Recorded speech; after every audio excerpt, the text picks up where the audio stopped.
Welcome, everyone. Super excited to have you here today. As always, big things happening in the cryptocurrency space. We have new speculation from Mike Novogratz about how soon we could actually see a Bitcoin ETF, a spot Bitcoin ETF, obviously. Also, some interesting Bitcoin price news to share, some interesting Ethereum data I want to share with you, and a word of warning from a former Dogecoin millionaire, now a Dogecoin five-figure guy, not a six-figure guy or seven-figure guy anymore. It's crazy. Crazy story in terms of being a cautionary tale and something that's happened to too many people and something you don't want to repeat next cycle. Of course, shout out to everybody joining this live conversation here on YouTube or X. And of course, if you are joining the conversation later over on the Apple podcast or the Spotify podcast, shout out as well. So let's just dive straight into this topic. There's a lot to cover today. And of course, then as always, we'll do a Q&A session at the end. So make sure to stick around for that. I always love answering your questions. You guys come up with the greatest stuff to talk about. So it's one of the things I always look most forward to in our conversations. Anyway, let's talk about the price of Bitcoin, guys. What is going on with the price of Bitcoin today? Well, Bitcoin had a little bit of a sell-off this morning, down to $26,000, a key area of price support for us. As we can see here, it's kind of been the average price of Bitcoin approximately since August 17th when we had the big sell-off. Bitcoin's kind of just been flatlining essentially across. I know we've had pumps up and we've had dumps under, but that's been kind of like the average price for the past 6 weeks. Very low volatility moment once again. I know we've had some little moves up, some little moves down, but nothing too crazy. We had our breakout attempt the other day where we saw Bitcoin rally above the 200-day exponential moving average, the 50-day exponential moving average. We stayed there for a whole of 2 days, and then we came back down. These rallies just cannot find strength, unfortunately. Too much macro fear happening right now that is just keeping everybody in the market really concerned, everybody in the market a bit freaked out, to be honest. So until we get some kind of resolution, some kind of big news announcements, maybe it will be a Bitcoin ETF. More on that, of course, momentarily. But until then, I think we're going to continue to see a lot of uncertainty continuing in the market, a lot of people afraid to commit. And we still have plenty of stackers. People are still buying Bitcoin. The number of addresses holding more than one Bitcoin hitting a new all-time high basically every single day right now. So you have to keep that kind of stuff in mind. However, this most recent sell-off for Bitcoin has confirmed our death cross. Da da da da. It's here. It's here. The death cross is here, guys. So death cross is here. That does not necessarily mean the price is going to drop by 50%. Could, of course, but I don't think that's the most likely scenario, considering where the death cross is happening in the cycle. If we were after a massive run up, a huge rally, which we've had a bit of rally, but nothing like a huge rally, then this would be perhaps a more worrying sign, although the macro backdrop does really cause concern more generally for all risk assets. MACD on the daily also, if you zoom in there a little bit, you can see also getting close to confirming a bearish crossover. So there's that. There's that to watch out for. Definitely some things in the charts that are a bit of cause for concern, obviously. And we are at a very, very low moment of volatility, as Mac and BTC points out here. Bitcoin monthly volatility has never been this low. We are at the lowest volatility since they've started tracking it. It's crazy, crazy stuff here, guys. We're seeing wildly low volatility in the cryptocurrency markets. Bitcoin, for all intents and purposes, according to the mainstream, is dead right now. And of course, anybody actually paying attention when nobody else wants to pay attention is probably going to put themselves in an interesting position. I was actually just reading some Warren Buffett quotes earlier today. I know the things that I do in my spare time. Anyway, one of those quotes I'm going to paraphrase here was, but it was approximately, pay attention to quality assets when nobody else is paying attention to them. Kind of a bit of a play off of his good old fashioned buy when others are fearful and sell when others are greedy, essentially. Again, paraphrasing, not exactly how he worded it, but there you go.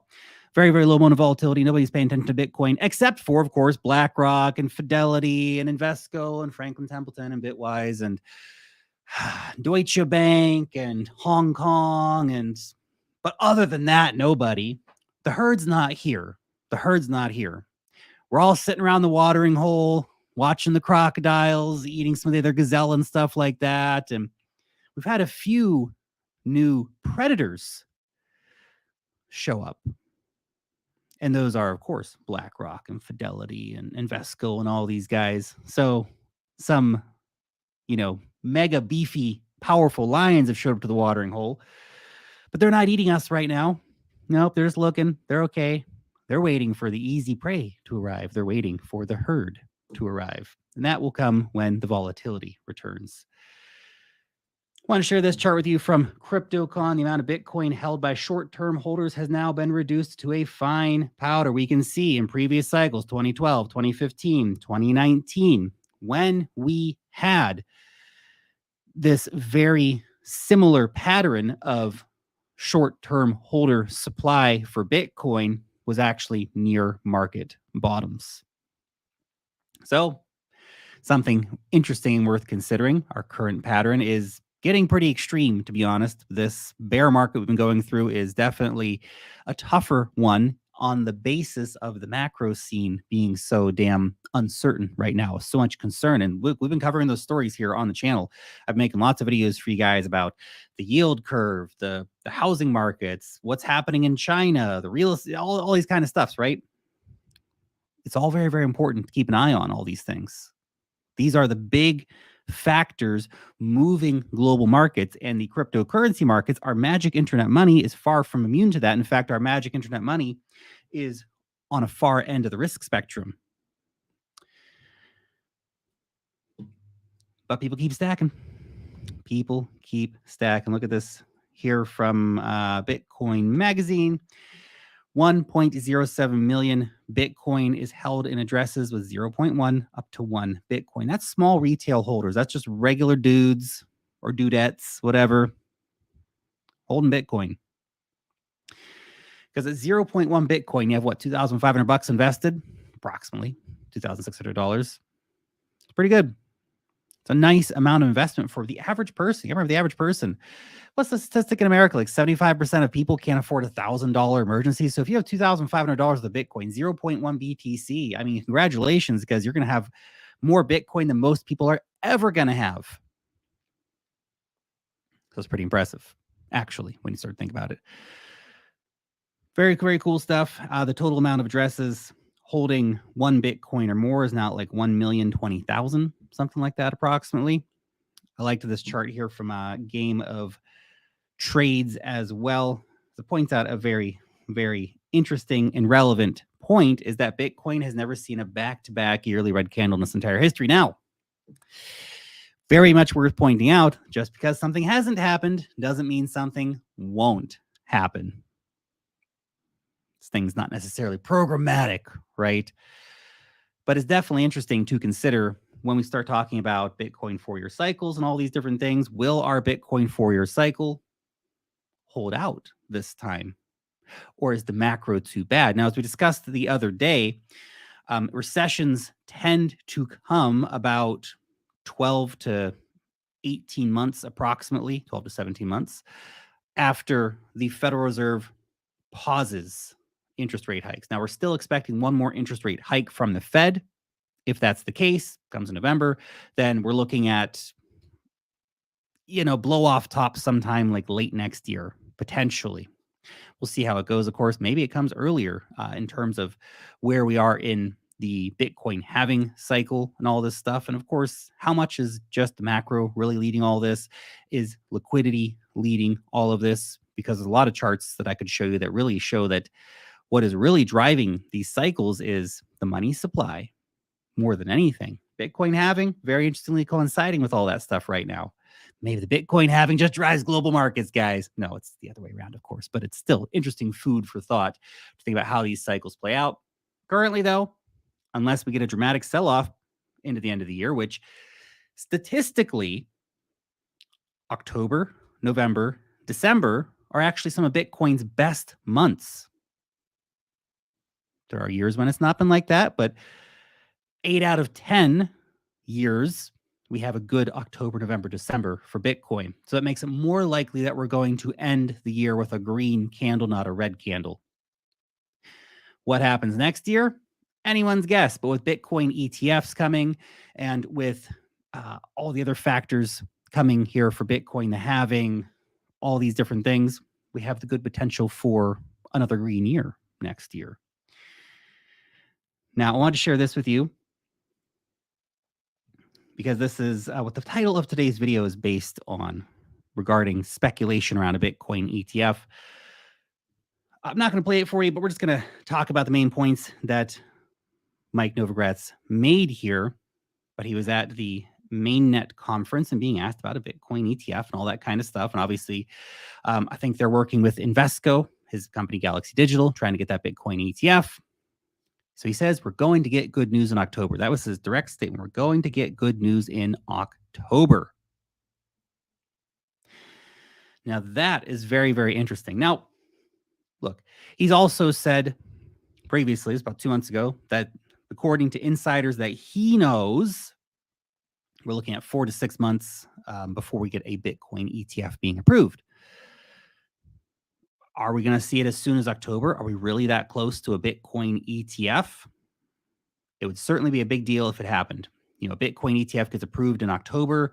Then we start seeing it trading on the markets in like December. We see a huge rally up until that point, and then just dump it straight into the Bitcoin halving, man. I could see that.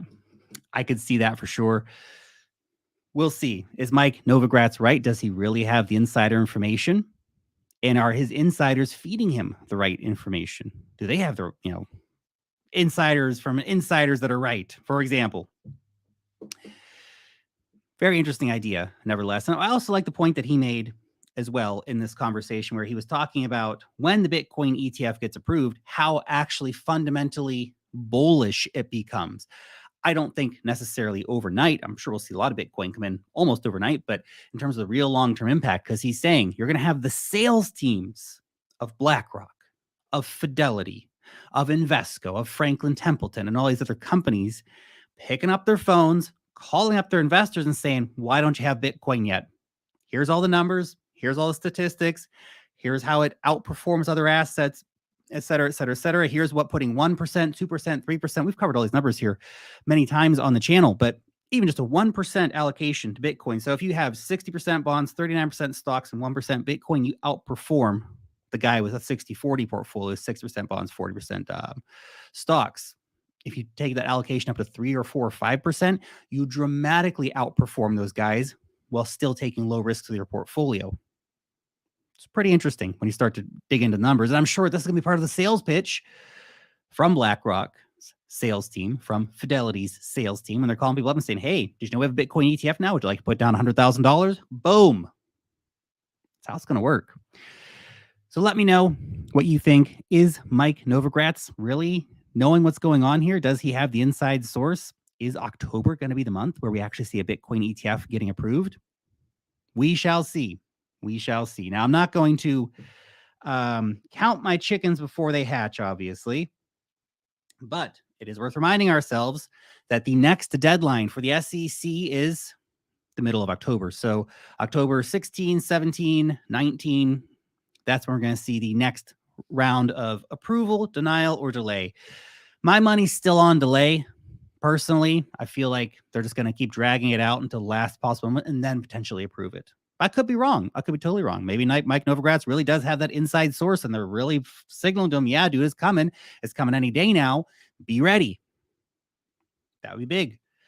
That would be very, very big because that means the Bitcoin ETF will be coming in 6 weeks approximately after the approval date. And they're all going to get approved at the same time, right? As soon as they approve BlackRock, they have to approve all the other ones, which are basically the exact same applications. It'd be pretty crazy. It'd be pretty crazy, guys. So we'll definitely keep an eye out for those mid-October deadlines from the SEC to, again, either approve, deny, or delay. My money's still on delay, but I hope Mike Novogratz is right. Be right, Mike Novogratz. Be right. Also, a little bit of fun Bitcoin data to share. So, Arkham has identified 948,000 Bitcoin on chain this month, with about $25 billion sitting in Coinbase's BTC reserves, making Coinbase the largest identified BTC entity at the moment, with nearly 5% of the existing total of Bitcoin. Now, the reason I bring this up is because of all organizations, Coinbase is the one that works with all the big boys. They're working with BlackRock. They're working with Fidelity, right? They sell Bitcoin to Michael Saylor. Now, this has seen a big increase. If we are correct in this wallet, is that a lot of Bitcoin has come into Coinbase. Does that mean that BlackRock's already been buying? Probably. Do we have any evidence for that yet? Not now, but I'm sure at some point things will come out of the work. We got to remember, BlackRock's trying to get a Bitcoin ETF, right? Obviously. But did you know that BlackRock has had a private Bitcoin fund going for a year now? So, knowing that they were going to apply for a Bitcoin ETF, all of their private fund clients have been able to be buying Bitcoin, probably being stuck with Coinbase custody for the last year. All of BlackRock's big money guys have been able to front run the Bitcoin ETF announcement, because they would have called them up, and this is how the conversation would go. Yo, Bob, hey, BlackRock dude here.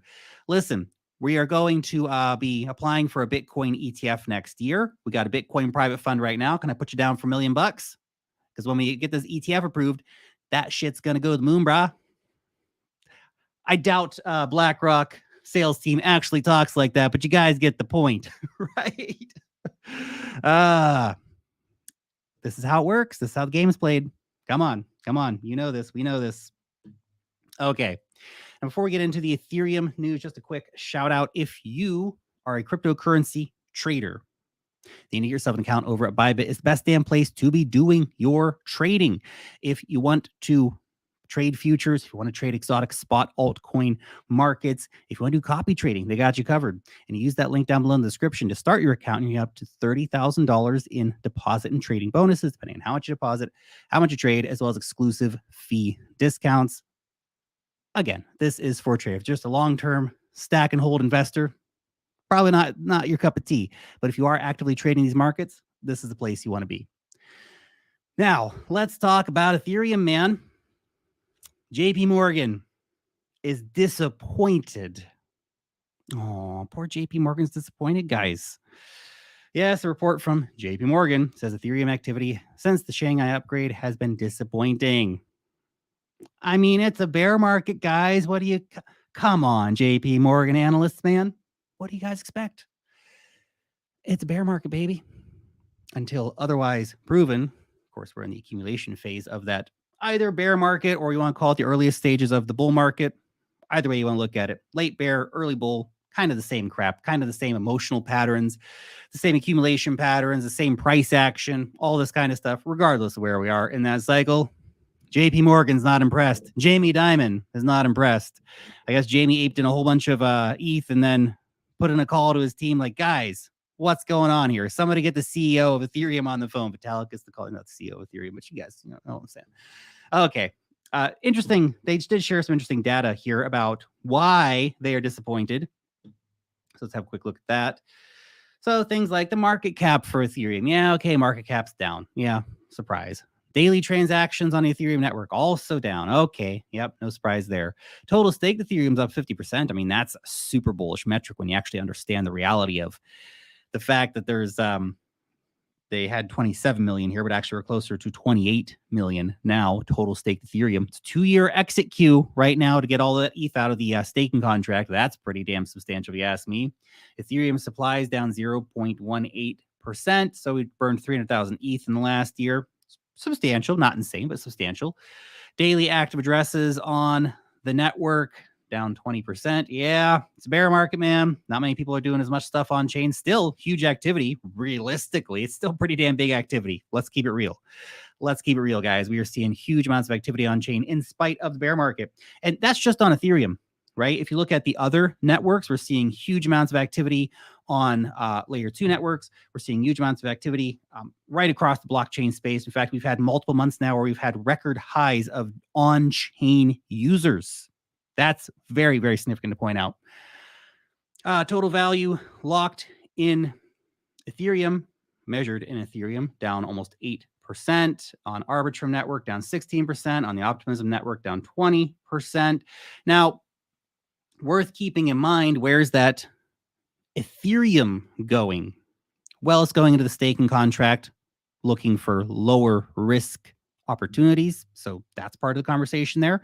So to an extent, without actually saying where that ETH went from the DeFi total value locked to where, my guess, a lot of it to the staking contract, but a lot of it also going to ZK Sync, to the base network, to Starknet, et cetera, chasing these new chains, this new hype stuff going on in the space. So just those numbers alone paint a picture that's not perfectly clear, to be honest.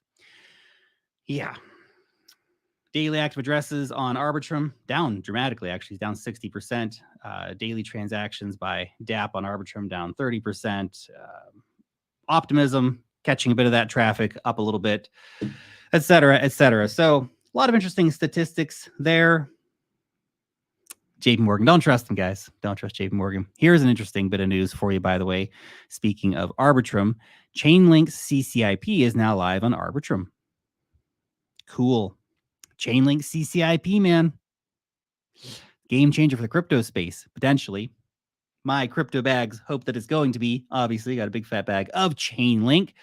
Hoping that, yes, it will be a game changer for, well, the crypto space. And of course, when you see the partners behind it, also very, very interesting.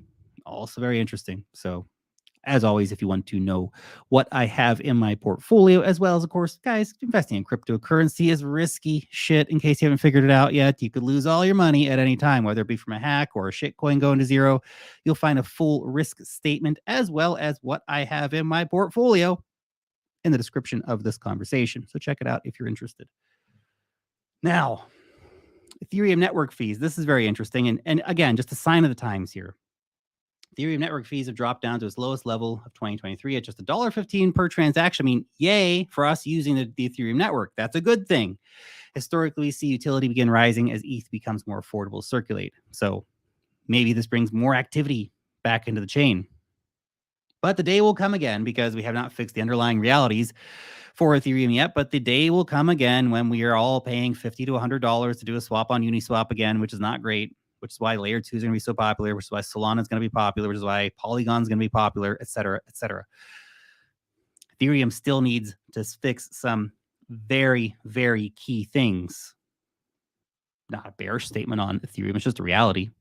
They need to bring those main net on-chain fees down dramatically, because the underlying issues have not gone away. We've just seen a drop off in users. That's the biggest thing happening right now. Though, this is super freaking bullish if you ask me. I love this chart. Total Ethereum on exchange. Total Ethereum on exchanges keeps falling. It's now at the lowest level in years. Just under 15 million. That's insane.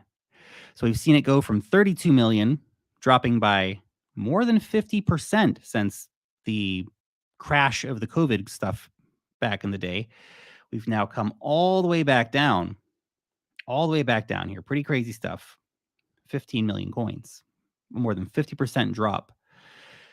And as mentioned, we have 28 million, almost 28 million ETH sitting in the staking contract and a 2-year exit queue for that.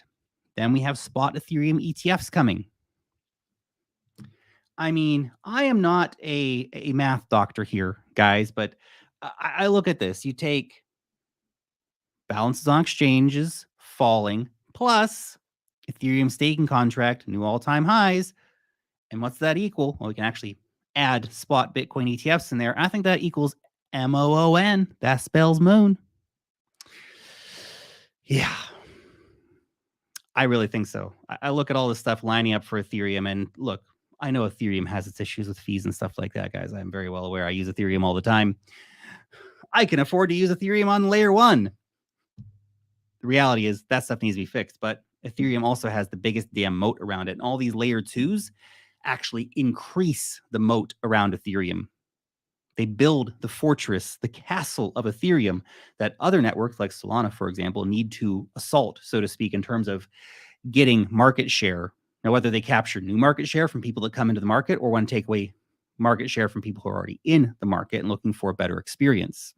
Either way, Ethereum does remain the big daddy of the smart contract platform world for this time. And with that reality understood, we have on exchange balances cratering, 28 million ETH stuck in the staking contract, and spot Ethereum ETFs coming, well, any time in the near future.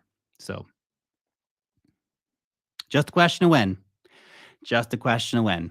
I don't know when that when is, but I look at the fundamentals here and whether those fundamentals take a shorter or longer amount of time to play out. My personal opinion is that they will play out. And I've, of course, have my Ethereum bags ready and waiting for that potential reality to play out.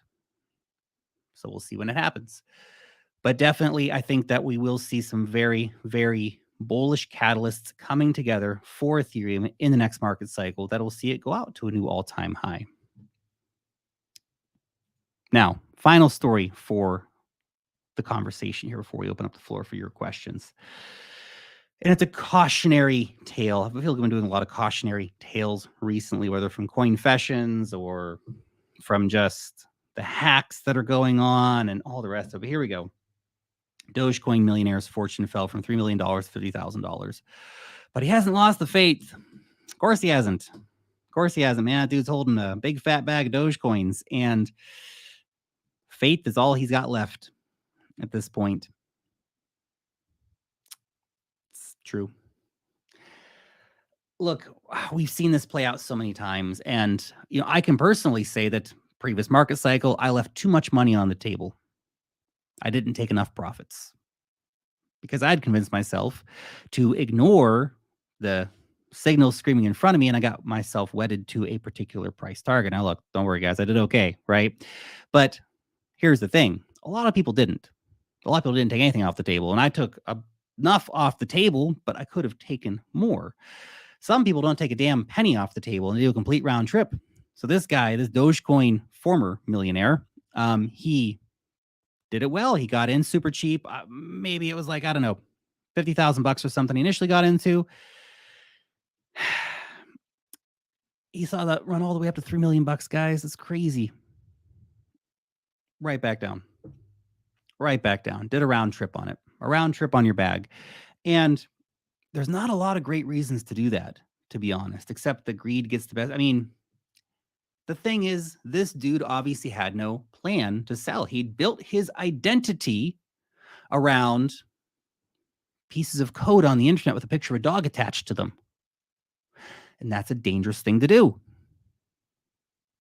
You are more than the picture of a dog on the internet. You are more than the pieces of code that you invest in. They are not your identity. These pieces of code are not your friend. Okay, Dogecoin's not here to keep you warm at night. Dogecoin is not your buddy. Okay, the people in the community, they're not your buddies either. At the end of the day, there's only one person, and that's you sitting in front of your computer deciding to either buy or sell things. All the bullshit you see online, none of it matters. All the memes you see online, none of it matters. What actually matters is that you ensure this next cycle that you cash the fuck out and that you take that money and you secure your financial freedom. You secure the future for your children, right? You buy the best possible life that you can for your wife, and you make sure you have a clean home, a warm home, a safe home, that you live in a safe place, that you have good health care. All these, nothing else matters. Nothing else matters. We need to have a giant bag of freaking Dogecoin sitting around for. Don't build your identity around magic internet money. Play in the industry, work in the industry, Invest in the coins, make money, guys. At the end of the day, I don't care what people try to sell you. The reality is everybody's here to make money. Every single person is here to make money, except Satoshi, but Satoshi probably died before he could sell any of his Bitcoin. Everybody's here to make money.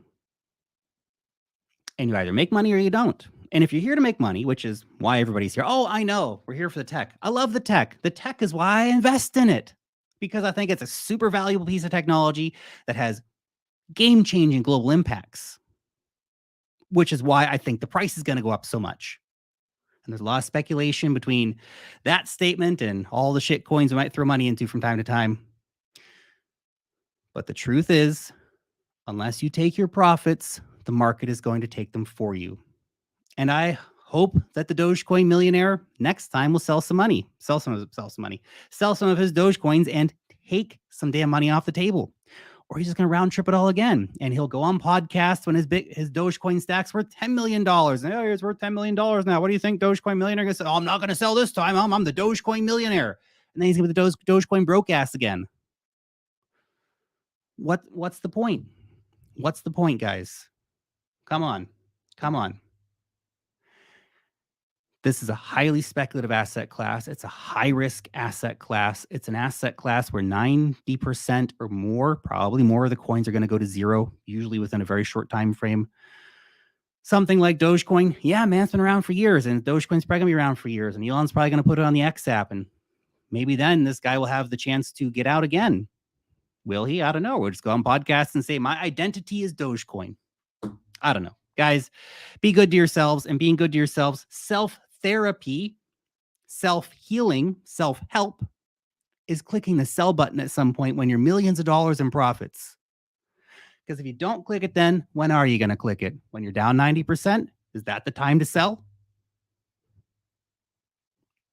Don't know, man. Just dude talking about magic internet money here, but this stuff is not super logical to me. You got to sell at some point. I'm not saying you have to sell everything. Obviously, you can always keep moonbags and stuff. Like, imagine this dude. Imagine if he'd just taken $1 million off the table. That's all. Just $1 million, dude. $1 million. That's all you had to do. You could have kept 66% of your Dogecoin, let it go to zero. Who cares? You made $1 million, dude. Congratulations. You can still be the Dogecoin guy. Except now you can be the Dogecoin guy who made $1 million. And so you can go around and say, yeah, I made $1 million with Dogecoin. Yeah, I sold a bunch. Maybe we'll come back next cycle. We'll see what happens. This is fun. I made money. Instead, you were once a millionaire and now you're broke. It's not quite the same story, is it? And look, this guy obviously became famous. He got on some big podcasts. I think was it Graham Stephan and like Meet Kevin, and these guys like interviewed him for whatever reason. But the truth is, unless you sell something, you're going to end up in this situation. Make the money, guys. Make the money. Okay. There we go. Our motivational speech for the day is over. Let's do some questions, guys. Let's do some questions. Let's open it up here. Where is it? Grupo Trading says Lark Lex, he's okay. I know he's okay. I'm sure he's doing fine, but it's a lesson for people out there in general when I talk about this kind of stuff, because I just see this mistake made too many damn times. And whether it's not particularly about this dude, right? It's an interesting example, right? But I think the important thing is to learn the lesson from other people's mistakes, realistically, right? I think it's a very important point for that. Okay, where are we up to here? Guys, hit me up with your questions. Monzi's World, do you think Bitcoin dominance will continue to increase? I think that we're going to see a huge spike in Bitcoin dominance as soon as we get Bitcoin ETFs approved. Like, it'll be nuts. Altcoins could actually take a big hit as people try to rush and get into Bitcoin before, of course, that happens. The trading of the Bitcoin ETF starts. I think that'll be a huge dominance moment. And, dominance might go up like 10, 15% or something like that, potentially. Just as a number I'm pulling out of my butt here. But then it'll come down real fast once people realize the reality of things. And of course, then we get an Ethereum spot ETF, and that opens the door to other stuff potentially. And nature will heal itself. So I'm not too worried about these sort of dominance conversations, because it goes up, it goes down. I don't think it's the most useful metric. It is interesting. It is interesting sometimes, but still. Mike Bennett points out Graham Stephan was literally begging the Dogecoin millionaire dude to sell. Yeah, I remember something like that. I remember something like that happening. But yeah. You can't save some people, man. You can't save some people. Okay, where are we up to? Oh, this is an interesting thought. BlackRock ETF will be approved when Bitcoin is below 20K. That would be hilarious. That would be hilarious. Evan Almighty. Oh, come on. These gun to the head questions. Would you rather have Solana or Bitcoin? I mean, I don't really own any Solana. Like I said, I got like $50 of the Solana or something, guys, sitting in my wallets to be able to use the Solana network. I don't have any significant amount of it by any means. I do have truck tons of Bitcoin. And I think that if I was to have a situation where it's like you've got to choose one or the other, I mean, what are we talking about? Time frames and stuff like that? I would choose Bitcoin. But if we're talking about okay, very specifically, what do you think is going to make more money between now and the next cycle top? It's probably going to be Solana. Now, the thing is, it's not a guarantee that Solana is going to do that. There's a chance that Solana may not reach a new high and that Bitcoin may go higher than we think it will. See, for me, I feel like Bitcoin's a sure bet. Solana, I think Solana's got incredible potential, but if I had to choose 100% of my portfolio in one or 100% of my portfolio in the other, I would choose Bitcoin because it just feels like a much more obvious reality for me. Solana, if you have a diversified portfolio and it's something you're looking at adding in, I think Solana does have some interesting things. We've been talking about Solana a lot here on the channel recently, and people are asking me, Lark, are you going to buy some Solana? You've been talking about, I have no plans to buy Solana currently. That could change in the future. I don't know. But right now, no plans to buy more than my $50 of Solana that I have sitting in my wallets. But yeah, interesting question. Okay, where are we up to? Here we go. There we go. Does Solana perform as good as Ethereum? Solana, just based on market cap, is probably going to outperform Ethereum. Again, this assumes that Solana does manage to capture that moment in time and does capture users and doesn't get blockbustered by some up-and-coming Netflix, right? Whether one of these other companies, whether it be Aptos or Sui or whatever, captures the market share, or Ethereum Layer 2s capture the market share, or something happens on the Solana network, the validators go down for a week or something like that, and people lose all faith. There's still problems. It's still new technology, right? It doesn't feel certain to me. But my guess would be if Bitcoin goes up, for example, let's just say 5x, Ethereum's going to go up 8x. Outperform, but not dramatically. And Solana is going to go up 15x or something like that. So if you're looking for the quicker mover, my bet would be that Solana, obviously not financial advice, just my speculation. Okay, what are we up to? Does Shiba have any appeal anymore? I've never had a big appeal personally for Shiba Inu.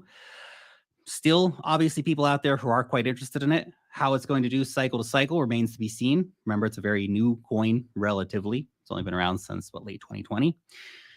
So we will see. Shiba's got a lot to prove. Will their layer 2s be successful? Will their games and stuff be successful? I think all those answers need to be yes. And I don't know if the answers are going to be yes, but all those answers need to be yes in order for Shiba Inu to really do something in the next cycle beyond just being a coin with a dog picture on it. Grupo trading AVAX subnets versus dot parachain. So that is interesting stuff. I agree. Polkadot 2.0 and the new token model. Pretty interesting stuff. We did actually a great free article on it in the wealthmastery.io. So go to the wealthmastery.io. Look up Polkadot. We have a great free article over there. You can go check it out, read it. We really break down Polkadot 2.0 for those of you who want to know more. In fact, we've done it on AVAX subnets too. So if you'd like to get a good comparison, read both the articles. They're both free. Check it out. It's good stuff. Okay, where are we up to? Let's do a few more questions here.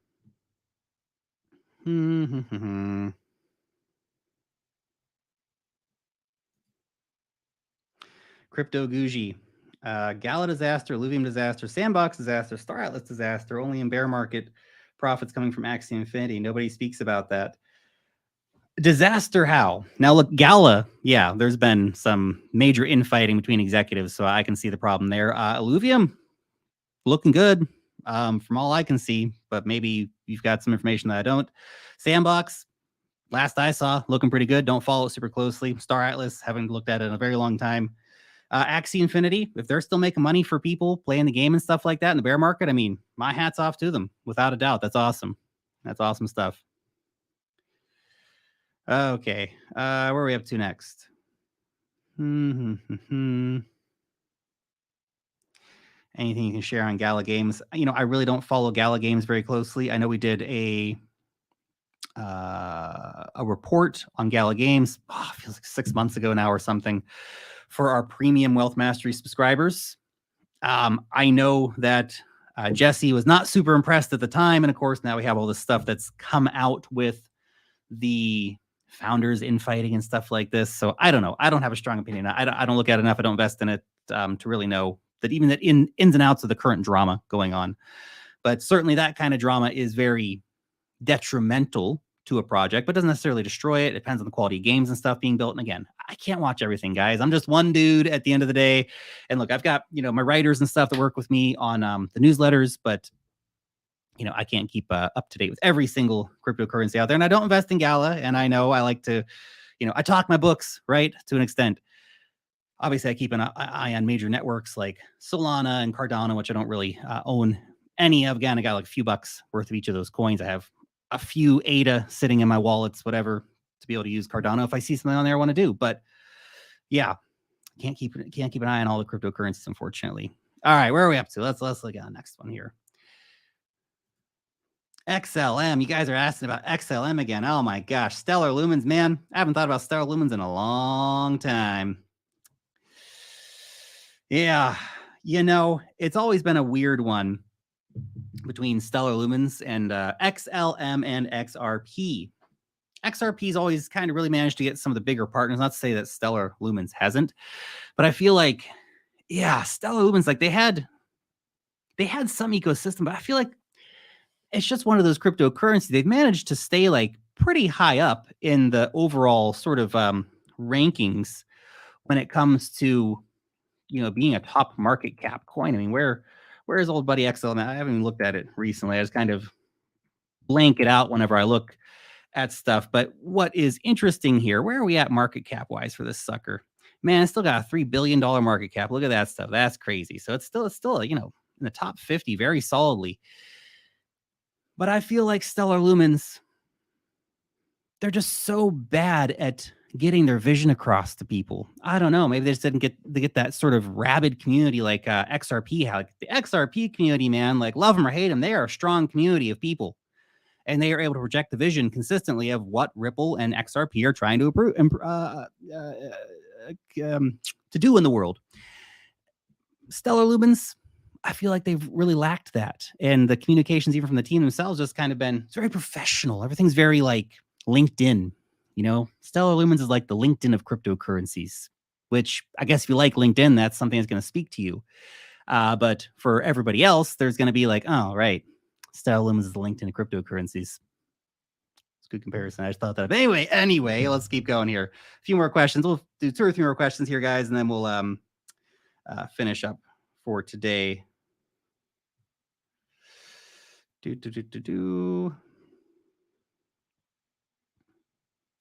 Digital asset degen. I thought Acon was doing something on XLM. Man, I got to interview Acon. What was that? It was like 2020 or 2019. That was wild. I got to interview Acon, guys, because he's launching a cryptocurrency on it was supposed to be on the EOS network back when I talked to him. So if he's pivoted to putting that on the XLM network, I have not kept up with it. So I have no idea, but maybe. Sean D, when you talk about taking profits next cycle, what percentage are you going to take and what percentage will you let ride? Now, I'm actually making a video. I've recorded the video. I'm going to post it for you guys in a couple of days later this week. So I'm actually not going to be doing a live stream on Friday this week, but I will be posting up my profit taking, my sales plan. And I'll just tell you briefly. So next bull market, my plan is to sell 100% of the altcoins. 100%. I don't need any moon bags. We're good. We're good. We can part ways as friends. Altcoin bags. Thank you for the, hopefully, truckloads of money you'll provide in the future. And I'm probably going to keep like 2/3 my Bitcoin, something like that. So, and that's it. That's it. I'll have very, very little crypto exposure. A lot of Bitcoin, but I'll still have, very little crypto exposure overall after that. And look, there might be something that comes out late cycle that I find an interest in. There's going to be some trades I'm going to make, whatever. But for the most part, I'm going to take all those profits on the altcoins, selling all the altcoins. I don't need to let those bags ride down into the next bear market. There's not really a reason to do that. So yeah, I'll be selling all of those, keeping some of my Bitcoin. And yes, that includes selling my Ethereum. Especially if ETH gets over 10K, man. Dude, I'm selling my ETH, dude. Like, come on. It's done. See you later, Ethereum. Thanks for the good times. Like, I'm still holding Ethereum that I bought for like $250 or whatever. Like, if it gets up to 10K, like, see you later, dude. Thanks for the good times. Wowzers. That's my general idea anyway at the moment. William Mack, Volt Army here. Appreciate the content. Thanks for the super chat, William. Okay. Where are we up to next? Pew Pew Poom. Is October canceled? Well, if Mike Novogratz is right and we do get a Bitcoin ETF in October, then October will not be canceled. Okay, where are we up to? Oh, here we go. I hate CCP says, Lark, when you say sell, do you mean into USD or to USDC or what? Well, again, I'm going to go into depth with that in the video. It's like a 20-minute video we got recorded for you guys. Already recorded. It's coming out, so keep an eye out for it. But the general plan is going to be to take the majority of the money out of the cryptocurrency market. As we've seen in the last market cycle, stable coins depeg. There's all kinds of crazy drama and stress around that. I'm not leaving any money in DeFi. There's been so many freaking hacks. Like, oh my gosh. No point in liquidity provision, just it's a taxable event. And then you got to deal with impermanent loss and all this BS, man. It's just not worth it. It's not worth it from my perspective anyway. Like, so most of that money is going to come straight out of the market, straight into the bank account. Obviously got to pay the tax man, a big fat chunk of that. And I will leave, I don't know. I think I initially said like 20% in the market just to be able to rebuy positions when the bear market really, bottoms out, whenever that next bear market is. Might not even be that much. Might only leave 10% in stable coins. I might take more of it out and just, I don't know, come bring it back in later whenever I feel like markets are reaching their right moment. And yeah, a lot of that will go into fiat money. And then I will wait a little while. My general plan is to, there's going to be a few trades. There's going to be a few short-term speculative plays and shit like that to make. But generally, I'm going to be looking at it and say, I'm probably going to take 6 months and just not do really anything. Sell everything, except a little bit of the Bitcoin, 2/3 of the Bitcoin, sell almost everything, and then just sit in cash and wait. Because you don't want to move straight into things, right? I got into trouble doing this previously. Okay, great, made huge profits. Let's plow into the next thing to make more money. And it doesn't always work out that way. Sometimes it did, sometimes it didn't, right? There was one time I made a whole bunch of money on synthetics. Great times. Then I put that into the next coin, which was Linear Finance, which was a synthetics-like competitor. Their LUSD just went to like 0 the other day, by the way. Congratulations, Linear Finance, for that. Anyway, put my money into there, and I lost like half of it. So my general feeling is just move into cash and wait. Wait for things to start falling apart again. Wait for the bankruptcies to come. Wait for the leverage cascades to come, because it's going to come again. Wait for the capitulation. Wait for the fear and the anger and the blood in the streets and people saying that crypto's dead and it's never going to come back. Then I'll buy some more Bitcoin and Ethereum.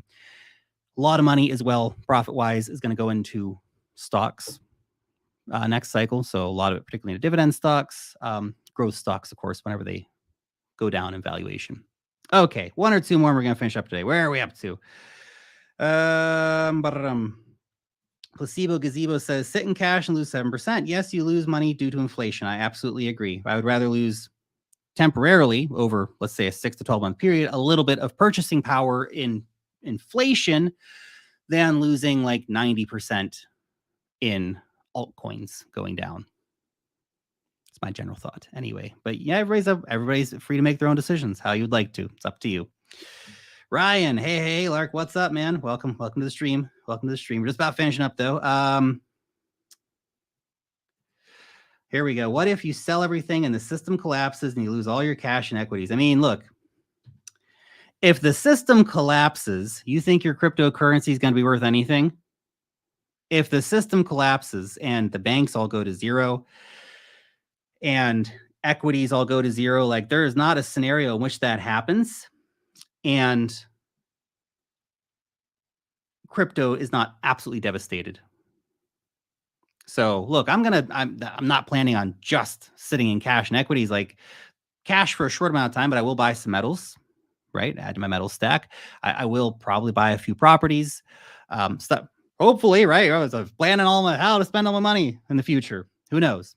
It's a long time away. Things are uncertain. You can never really depend on this kind of stuff, right? We hope best case scenario is going to play out like that. Worst case scenario could be a whole lot of other things we can't anticipate at this point. So cautiously optimistic on cashing out truckloads of money for the next market cycle. But, I think we all have much, much bigger problems if such an apocalyptic reality comes into play, because that's not what you want to happen. You don't want everything to collapse. If the system collapses, man,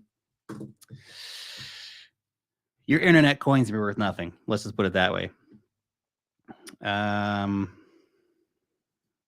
Ryan Johnson, so you don't recommend holding what we want to reinvest in the next bear market in stable coins. I was planning on cashing out 40% and then putting 60% into stables. Well, of course, not making any individual recommendations. None of this is financial advice, obviously. But what I'm going to do personally, and this is, everybody gets to make their own decisions. This is just what I'm thinking personally, right? What I'm thinking about doing, and what you're going to do doesn't have to be anywhere close to what I'm going to do. So keep that in mind. But one, I could say with your general plan, if you're taking 40% out, I mean, look, if you make $1 million, congratulations, by the way, in advance. If you make $1 million, that 40% is probably just going to cover your taxes, dude. Don't know where you live, what your tax rate is where you live, but most of that money, that 40% you're planning on cashing out, putting in your bank account, that's the tax man's money. So then you put 60% in stable coins, meaning that you are one wallet hack away from losing everything. Understand that, right? You keep all your money sitting in a wallet, then you are one wallet hack away from losing all your profits. So everything you do between now and that moment, all the hard work you put in, gone.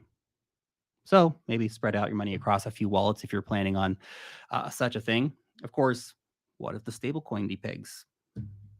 We've had those problems before. Obviously, if you're keeping it in USDC or USDT, much safer compared to other coins. Still, there are considerations to make in those situations. We've seen all kinds of FUD around USDT for years. We had USDC's problems with the Silicon Valley Bank, for example. Like, things can happen that are unexpected in this industry. So just keep that in mind, right? Because based on that plan, you got your taxes paid, which is good, but you may not have much left over if things go against you. And of course, assuming, that you want to keep 60% of whatever wealth you create out of crypto and put it all back into crypto. I personally plan on, again, I'm not telling you what to do with your money. That's your decision at the end of the day. I'm just telling you what I would do, what I am doing personally, my plan is to do personally. And I would take most of my money and move it out of crypto. Look at my gray hairs, guys. Look at these. Look at this. All these gray hairs coming in here, man. That crypto did that. Come on. Crypto did that. Come on, crypto. I want to put more money into the stock market. I'd like to put some amount of money into the real estate market. And of course, invest more money back into cash flowing businesses. Stuff that's going to be more stable over time. Obviously, we're keeping a big fat foot into the crypto market, but reducing exposure over time, especially from the higher risk stuff. Okay. Final question here for today, and then we're going to finish the stream, guys. I know I'm gonna keep saying that, but you're asking good questions. I'm having a great time chatting to you guys. So thanks everybody, of course, for hanging out today in the stream. I love you guys. It's really great to get to talk to you, without a doubt. Digital Asset Degen says, if you keep your crypto on a hot wallet or in an exchange, be prepared to lose it all and not care. Man, I saw a video yesterday on YouTube. some crypto YouTuber guy who had like 700K sitting on his Exodus wallet, gone. Don't use hot wallets. Like hot wallets are almost useless in my opinion. Yeah. And exchanges, problematic for Riot. Even the top exchanges, like just that they're not banks, guys. They're marketplaces. You wouldn't leave your wallet sitting in a marketplace. Don't leave your wallet sitting in a real marketplace, and don't let it sit in a digital marketplace. Cold storage is the way. Absolutely. If you're planning on keeping anything long term, go buy a damn hardware. Guys, like there are people out here who have like hundreds of thousands of dollars of crypto, millions of dollars of crypto, and you keep it in a freaking Exodus wallet, man. Dude, spend the $150 or whatever it is. I don't know what that ledger costs nowadays, and go buy a ledger, go buy a Trezor, whatever it is, man. Take your security seriously. Okay.